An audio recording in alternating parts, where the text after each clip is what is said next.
Okay, simple summary for week one. The way this assignment works is I'm going to tell you a story.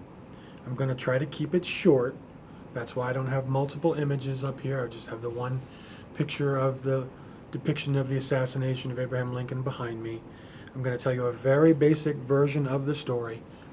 You listen to the story, and then you write a minimum one paragraph summary and answer the questions. That's how you complete the assignment. The important part here is for the whole point is for you to listen. It's not for you to go to look up the Lincoln assassination or paste a bunch of stuff in or use ChatGPT. The whole point is for you to listen to me as a human being listening to a human being, and then write that information out to sort of prove by writing conversationally in your own words that you listened to the story. That's all this assignment is. Okay, so the story is, and you can see the gruesome ending behind me. Um, in April of 1865, after 4 long, miserable, bloody years, the Civil War finally came to an end. And this was theoretically the end of President Lincoln's suffering.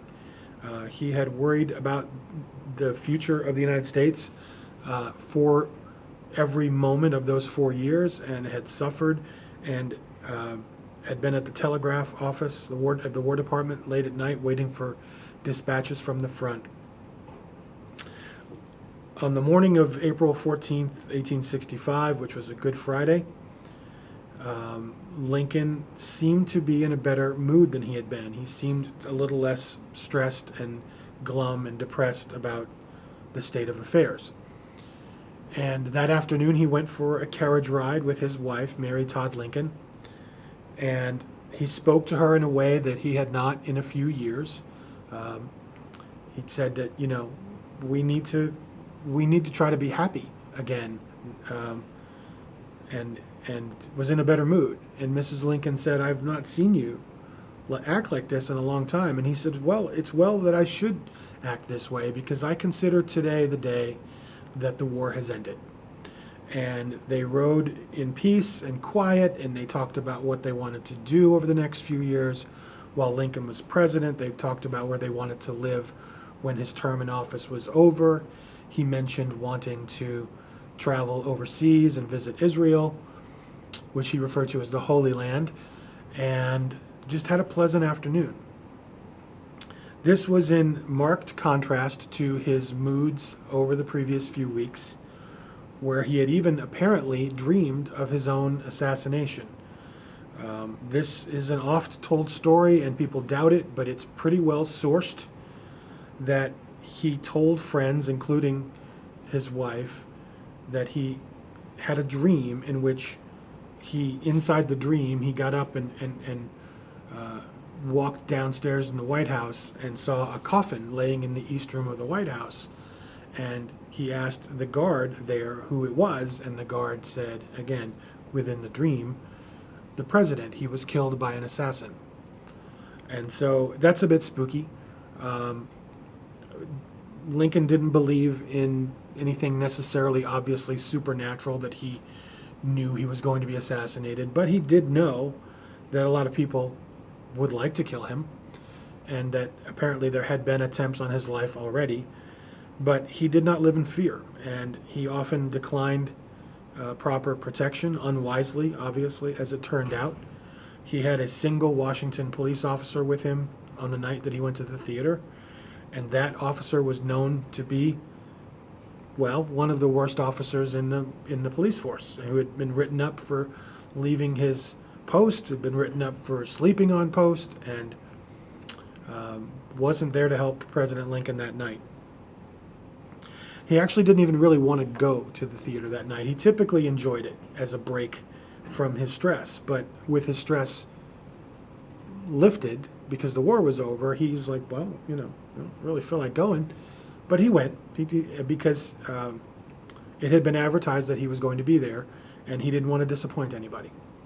And so at the appointed time, he got into his carriage with his wife and their 2 guests and rode off to Ford's Theater. And here's another spooky thing. There was a man who worked in the White House. I won't give you too many details, so you don't have to worry about his name.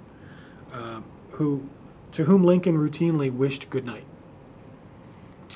And on this particular night, Lincoln did not say good night. Lincoln said goodbye, which, seems to indicate, again, for those who believe in the supernatural, which I do not, that he had some sense of what was to come. And I don't think he did. I think he thought he was going to see a show, and that's it. But they go to the theater. They arrive a little bit late, and so as he is shown into the presidential box, which is to the top right of the stage, the house lights are raised, and the show stops, and the band plays Hail to the Chief, and people applaud. Obviously, he's very popular at this moment. The war has just been won, and the people of Washington, D.C., and the Union in general have been celebrating. And so they sit down and they watch the show. And the person that you see behind me there, on the far right, his name was John Wilkes Booth, and he was an actor. He was a very well-known actor. Keep in mind, at this time, there was no such thing as movies. They hadn't invented the technology to record anything like that. And so stage actors were the equivalent of our movie stars today. Now, I don't think John Wilkes Booth was the most famous, but people knew who he was. So I don't really have a comp for him. I'll give you one. It's probably an exaggeration. Let's say, like, George Clooney, maybe? Or Jake Gyllenhaal, somebody who's pretty well known, not Tom Cruise, not a gigantic star, but when you walk down the street, people know who you are. And so Booth was well known. He had performed in that theater. He collected his mail at that theater. So nobody thought anything of it when he came in. And people saw him go down the little corridor that leads to the stairway to the presidential box, and nobody thought anything of that either.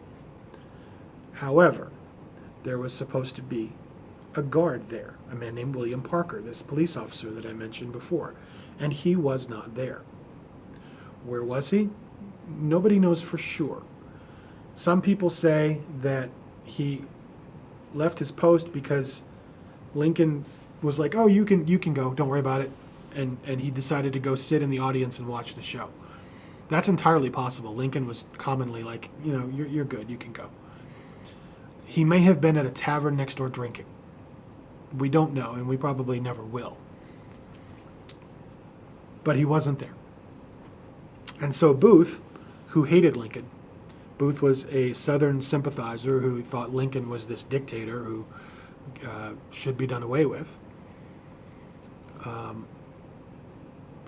crept into the presidential box and withdrew a single-shot Derringer and fired it, as you can see in that image, into the back of Lincoln's head. And I'm going to keep this story short because we're running long on time already, but obviously this killed Lincoln. He died the next morning across the street at a boarding house because the doctor that came to his aid in the theater decided there was no way they could transport him back to the White House without him dying. And so they carried him across the street, and that's where he passed away. And in his place in the White House was a man named Andrew Johnson, who is not a villain. He didn't have anything to do with the assassination.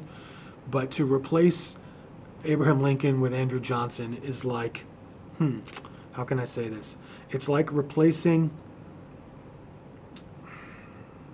a Ferrari with a 1987 Ford Escort, if that makes any sense. This was a big step down in quality. He wasn't a bad person, but he wasn't Abraham Lincoln. And he could not hold back the forces that were going to explode after Lincoln's assassination. Because Reconstruction, the period following the end of the Civil War, instead of it being run by Abraham Lincoln, who was wise and merciful and balanced and had good judgment, instead it was run by a guy. And that person couldn't hold back the feelings of revenge that the North now wanted for Lincoln's murder, and to blame the South for the Civil War, which some would argue is fair. But that's the story of Lincoln's assassination, is removing a great man from the stage, not literally the political stage, the historic stage, and replacing him with an ordinary guy who couldn't really fill his shoes. Okay, despite the little glitch we had there, I'm going to leave this up. I think this covers what we need to discuss. Write up a paragraph, answer the questions, use this, and write in your own words. Make it clear to me that this was in your own words. Don't paste in something. I know how people, and don't try to sound like me. Don't write like me. Just write like yourselves and say, well, this is a crazy story, or this is terrible, or this is boring, or whatever your opinion is. It's fine, but make it clear that it's your opinion and your understanding of what you just heard. Okay.